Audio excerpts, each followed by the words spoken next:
विद्यार्थी मैं channel snows classes में आपका स्वागत है। तो मेरा आज का क्लास है प्रश्न वाले 6.2 से रेखा और कोण। ठीक है, तो इससे पहले 6.2 स्टार्ट करने से पहले कुछ बेसिक है, समानांतर रेखा और तिर्यक रेखा। तो यहाँ पे ध्यान दीजिए, जब दो रेखाएं को एक रेखा प्रतिच्छेद करता है तो कुछ शर्तें लागू होता है। सबसे पहले यहाँ पे नंबर देते हैं हम 1 2 3 4, यहाँ हो गया आपका 5 6 7 और यहाँ पे 8। ठीक है, यहाँ पे देखिए एक कोण जो होता है यहाँ पे 4 कोण के बराबर होता है। यहाँ पे देखिए अगर 70 डिग्री हम बनाते हैं तो 70 डिग्री देखिए कहाँ कहाँ हो जाएगा। एक यहाँ बना, जस्ट इसके सामने होगा 70 डिग्री, तो इसको हम कहते हैं शीर्षाभिमुख कोण से। ठीक है, और यहाँ भी 70 बनाया, ई रेखा के नीचे बनाया तो ई रेखा के नीचे भी बना देगा 70 डिग्री। ठीक है, और यहाँ 70 डिग्री हुआ तो यहाँ भी 70 डिग्री होगा, क्योंकि जब दो रेखाएं प्रतिच्छेद करता है तो आमने सामने का कोण क्या होता है, बराबर होता है, जिसको हम क्या कहते हैं, शीर्षाभिमुख कोण। ठीक है, तो यहाँ पे देखिए, और ये जो कोण हुआ, अगर ये 70 हुआ ई रेखा के नीचे तो ये भी रेखा का क्या हो गया, नीचे, तो इसको हम क्या कहते हैं, संगत कोण। तो यहाँ पे देखिए संगत कोण कौन कौन हो जाएगा, यहाँ लिखिएगा संगत कोण आपका हो जाएगा एंगल 8 बराबर क्या हो जाएगा, एंगल 8 के बराबर एंगल 4। ठीक है, उसके बाद एंगल 7 के बराबर एंगल 3, एंगल 7 के बराबर एंगल कितना हो जाएगा, 3।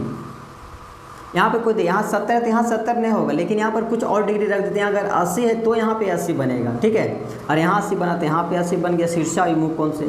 ठीक है, यहाँ पे उसके बाद देखिए संगत कोण और कौन कौन होगा आपका।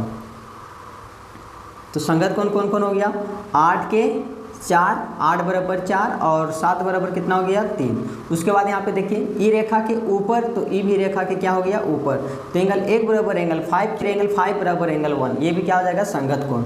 उसके बाद देखिए कॉमा करके एंगल 1 के बराबर एंगल 5 ई रेखा के ऊपर तो ई रेखा के ऊपर, इस तरह करके याद रखिएगा। ठीक है, संगत कोण।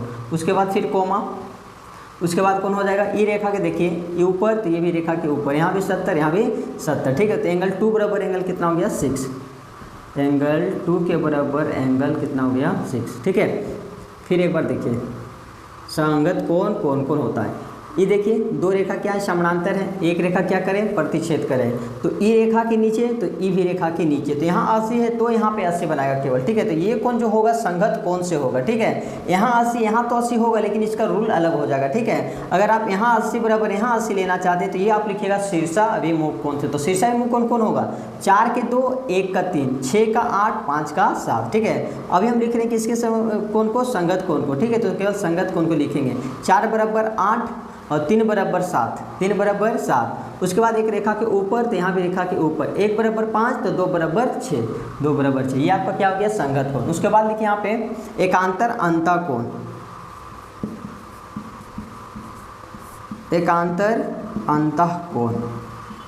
ठीक है, एकांतर अंतःकोण जो हो जाएगा आपको कौन कौन हो जाएगा, एकांतर मतलब क्या होता है, तिरछा। ठीक है, इसको लेना है क्या, तिरछा लेना है। अंत में क्या होता है, अंदर, तो अंदर का कोण लीजिए जो तिरछा हो जाएगा। यहाँ पे देखिए 4 बराबर जो हो जाएगा यहाँ पे कितना हो जाएगा, 6 हो जाएगा। ठीक है, अगर यहाँ 80 डिग्री है तो कहाँ 80 डिग्री बनेगा, यहाँ पे आपका 80 डिग्री बन जाएगा। कौन सा इसके लिखेंगे, एकांतर अंतःकोण। तो 4 बराबर 6, यहाँ लिखेंगे एंगल 4 बराबर एंगल 6, एंगल 4 बराबर एंगल 6। उसके बाद कोमा, और एकांतर अंतःकोण कौन बनेगा, ये वाला बन जाएगा आपका 3 के बराबर इसका ये कोण, एंगल 3 बराबर एंगल 5। यहाँ अगर 40 डिग्री है तो यहाँ पे कितना बनाएगा, 40 डिग्री। ठीक है, तो यहाँ पे कितना हो जाएगा, एकांतर अंतःकोण से, तो एंगल 3 बराबर एंगल 3 के बराबर एंगल 5। ठीक है, तो एकांतर अंतःकोण 2 होगा। यहाँ पे देखिए 40 यहाँ तो कहाँ 40 बनेगा, एक तो एकांतर अंतःकोण से यहाँ बन गया, ये यहाँ पे 40 है तो यहाँ भी 40 बन गया, तो ये शीर्षाभिमुख कोण से होगा। ठीक है, ये 40 है तो ये भी 40 हो गया, तो ये भी क्या होगा, शीर्षाभिमुख कोण से। उसके बाद देखिए एकांतर बाह्य कोण, एकांतर